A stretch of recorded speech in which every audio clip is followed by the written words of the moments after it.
شوف يعني هي هالدرجة صعب دكتورة؟ هو مو صعب، هو سهل، بس لازم يقوم على اتفاقية واضحة بين الجانب العراقي وكذلك بالجانب التركي. طيب احنا إذا ما في اتفاقية شلون؟ خلنا نتكلم بصراحة. نعم. إنه الجانب التركي يعتبر هو صاحب الحق في المياه، مياه دجلة والفرات، وبالتالي هو من حقه أن يستثمر هذه المياه بما يحقق مصلحته. يعني مثلا مقابل مثلا المي ياخذ نفط أو ياخذ عوائد معينة. زين، قوانين الدول المتشاطئة، القوانين الدولية، هذه شرط، بعدني ما كملت لك.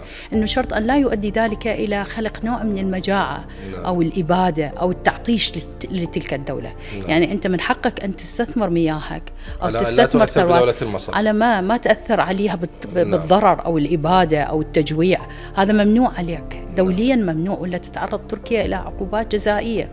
وبالتالي أنا حقيقة ما مطلع على الاتفاقية استثمار المياه بين العراق وتركيا. ماكو اتفاقية، اكو مذكرات تفاهم.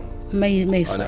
لازم احنا على هذا الوضع لازم نوضع فد اتفاقية على دولية. القانون الدولي، قانون الدول المتشاطئة. لا في مثل هذه الحالة احنا لازم ما نكتفي بهذه القواعد الدولية اللي تقول لك انت من حقك ان تستثمر مواردك الطبيعية، بس بالشكل الذي لا يسبب ضرر الا الدول الاخرى ايضا المستفيدة من هذه المياه، وان لا تتعمد باضرارها وتجويحها او تعطيشها. الجانب التركي ما رضى يوقع معنا اتفاقية. ما يصير بهيك حالة. لازم اللجوء إلى الأمم المتحدة ورفع مذكرة من قبل ممثل العراق لدى الأمم المتحدة إلى القانون الدولي. إنه تركيا متعمدة في تعطيش الشعب العراقي والدولة العراقية وإلحاق ضرر كبير بها، قد يؤدي إلى إبادة، قد يؤدي إلى مسألة أنه مواردها الزراعية الاقتصادية كلها تتوقف، وبنفس الوقت